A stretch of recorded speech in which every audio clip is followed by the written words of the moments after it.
हिंदी प्रतियोगिता के YouTube channel में आपका स्वागत है। आज हम आपके लिए लेकर आए हैं हिंदी साहित्य के 25 अति महत्वपूर्ण प्रश्न और सबसे कठिन प्रश्न। तो ये आपके आने वाले सभी एग्जाम्स के लिए बहुत इंपॉर्टेंट है, तो वीडियो को ध्यान से देखें और एंड तक बने रहें। तो शुरू करते हैं। पहला प्रश्न है, जहाँ एक से उच्चारित होने वाले समान वर्णों की आवृत्ति हो वहाँ कौन सा अलंकार होता है?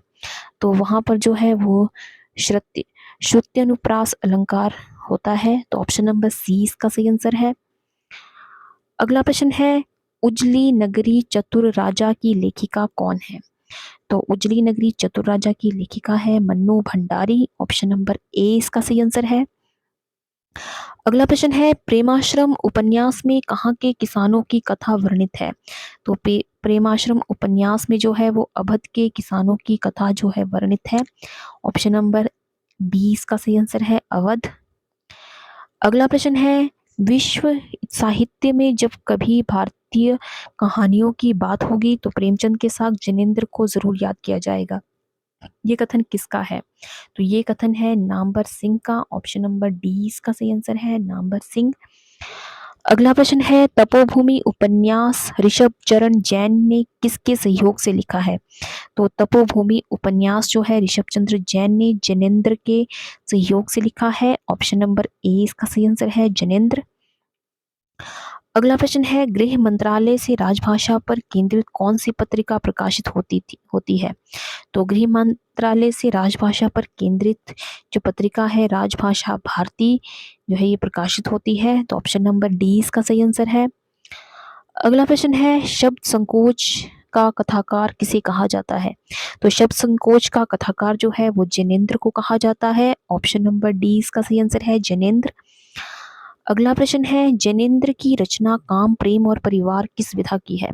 तो जैनेन्द्र की रचना है काम प्रेम और परिवार, ये एक निबंध है। ऑप्शन नंबर सी इसका सही आंसर है, निबंध। अगला प्रश्न है, डॉक्टर ओंकार त्रिपाठी ने किस काव्य आंदोलन को शुरू किया?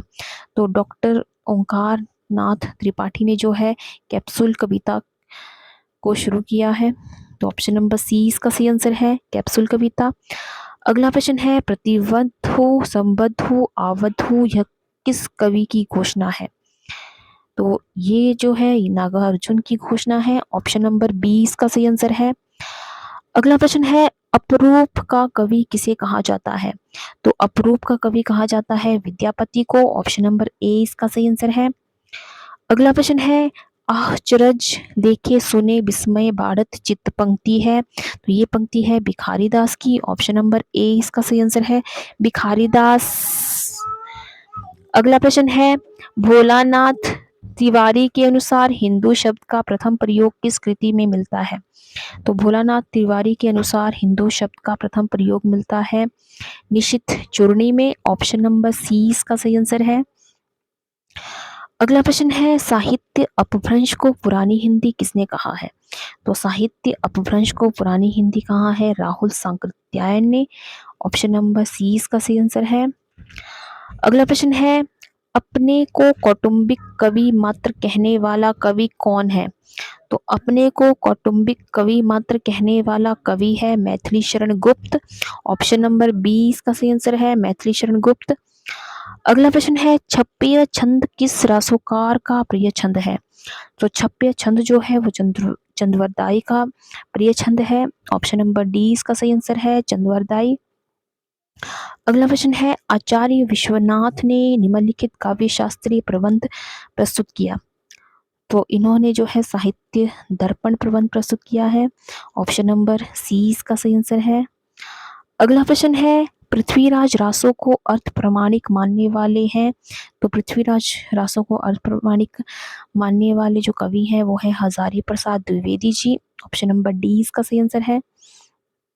अगला प्रश्न है, कौन सा युग्म असंगत है?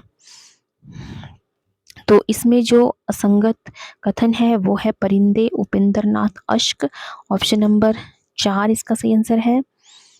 अगला प्रश्न है, सरबू नरक ठिकाना नाही किस कवि की रचना है? तो ये महावीर प्रसाद द्विवेदी की रचना है। ऑप्शन नंबर बी इसका सही आंसर है। अगला प्रश्न है, हिंदी साहित्य का वैज्ञानिक इतिहास ग्रंथ है। तो हिंदी साहित्य का वैज्ञानिक इतिहास ग्रंथ है गणपति चंद्रगुप्त। ऑप्शन नंबर 2 इसका सही आंसर है। अगला प्रश्न है, पृथ्वीराज रासो को शुक शुकी संवाद द्वारा रचित किसने माना है? तो पृथ्वीराज रासो को शुक शुकी संवाद द्वारा रचित मानने वाले कवि हैं हजारी प्रसाद द्विवेदी जी। ऑप्शन नंबर 3 इसका सही आंसर है। अगला प्रश्न है, किस छायावादी कवि ने ही संवाद शैली का सर्वाधिक प्रयोग किया है? तो छायावाद कवि ने जो है संवाद शैली का प्रयोग किया है वो है Suryakant Tripathi Nirala. Option number D इसका सही आंसर है। अगला प्रश्न है, भारत में संस्कृत माँ, हिंदी बहुरानी और अंग्रेजी नौकरानी है, किस विद्वान का कथन है? ये कथन है फादर कामिल बुल्क का। ऑप्शन नंबर ए इसका सही आंसर है। अगला प्रश्न है, जिंदगी नामा उपन्यास की लेखिका है। तो जिंदगी नामा उपन्यास की जो लेखिका है वो है Krishna Sobti. Option number A इसका सही आंसर है। तो ये थे आज के हिंदी साहित्य के मोस्ट इम्पॉर्टेंट 25 क्वेश्चंस। तो आई होप आपको ये वीडियो पसंद आया हो, तो वीडियो को लाइक करें और ज़्यादा से ज़्यादा शेयर करें।